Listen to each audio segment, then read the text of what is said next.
Could the Orlando Magic make a move for their former two-time All-Star? Nikola Vucevic has been involved in trade rumors for what seems like a few years now, as the Chicago Bulls continue to linger in mediocrity. But what is the path towards bringing Vooch home? And more importantly, here on Magic Digest, is this a move the Magic should even consider making? I'm going to give you my opinion on the whole situation. But first, what's going on, Magic fans? This is your host, Sam Rodriguez, covering all things Orlando Magic, from trade rumors to game breakdowns and everything in between. I cannot wait for October to get here so we can finally see this team on the floor and see what they're capable of. It's going to be such an exciting season. August is a bit of a slow season for the NBA, but as things start ramping up here on Magic Digest, you're not going to want to miss a video. So before we go any further, do me a favor, stop. Hit that subscribe button. Let's make sure we switch up these numbers before the season starts. And while you're at it, go ahead and turn on your notifications. Now, let's get into this latest trade rumor involving former big man Nikola Vucevic, who is currently with the Chicago Bulls. This is obviously an old picture. But if you recall, he was traded to the Bulls along with Al-Farouq Aminu. This was back in 2021, and I had not heard the name Al-Farouq Aminu in a minute. I actually just completely forgot this was the trade, so that was a fun little surprise today. But this was in exchange for Wendell Carter Jr., Otto Porter Jr., and 2 future firsts. Now, interesting little side note. Actually, not really a side note at all. It's actually pretty important, pretty relevant. Those 2 future picks ended up becoming Jet Howard and Franz Wagner. So I think it's safe to say that the Magic absolutely won this trade. But getting back to the situation at hand, according to Magic Daily, there might still be some interest in bringing back big man Nikola Vucevic. Now, this would be in a buyout situation.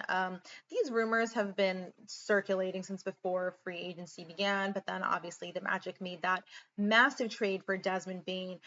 So they're not going to trade for Vucevic, essentially, is what I'm saying.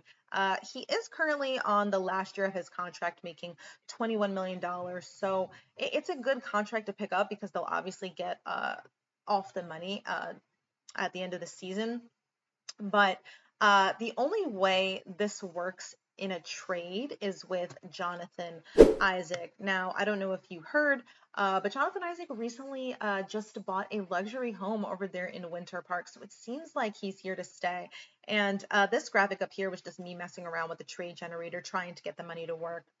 So again, very unlikely situation. The only option here is a buyout, and that would be where the Magic could offer Vooch a minimum contract. But the thing about it is that the Bulls aren't just going to buy Vooch out without first trying to get some value for him, and as they should, right?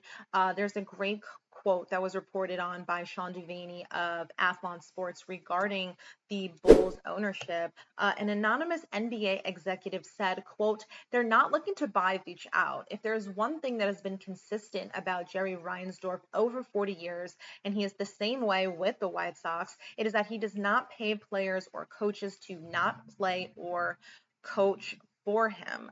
So again, they're definitely going to try to get some value out of Vooch, but there also just doesn't seem to be a huge trade market for him right now. Jake Fisher for Bleacher Report recently reported that we are more likely to see somebody pick him up off waivers. We've been seeing that a fair amount this offseason, but it's kind of unfortunate considering the year that Vooch just had at 34 years old, no less. He averaged 18.5 points, 10 rebounds. He shot 53% from the field and over 40% from 3. And he definitely takes them. I think he averages about 4 threes a game. And so from that perspective, we talk about the Orlando Magic a lot and the troubles that they had from 3 last season. They were dead last in 3-point percentage. Obviously, we know that Vooch can shoot the 3. So I can see the interest is there, but at the same time, I do want to give the Magic organization credit for kind of plugging in those holes with Desmond Bane, who shoots over 40% from 3, with Tyus Jones. You know, can a Jace Richardson come in and be productive right away, who we also know can shoot 3? So I don't see like a ton of like uproar trying to get Vooch back for that particular reason. But in terms of him not having great trade value. I guess at they're almost 35 years old now, a big man of his size who's not really the most defensive minded could be a tough sell. Now, there was some noise about the Hornets trading for him, but their front office seems to be set on being patient in their rebuild, much like the Orlando Magic were doing. The Warriors I've seen proposed, and that could be an interesting situation. They've been linked to Al Horford since the beginning of free agency, but if you've been following along with their Jonathan Kuminga debacle, then you know why they haven't made any moves this offseason. He could be really solid there. There are some other teams that will be monitoring the situation. NBA Central tweeted this out. According to Anthony Irwin, the Lakers will be monitoring the situation. Getting Vooch to back up DeAndre Ayton would be a huge move from them, especially considering how well Vooch shoots from three. They also just recently claimed Marcus Smart off waivers. So the Pistons were another option that I saw proposed by Yahoo Sports. I think this is the most interesting of them all, to be honest. Having Vooch to back up Jalen Duren is incredibly interesting.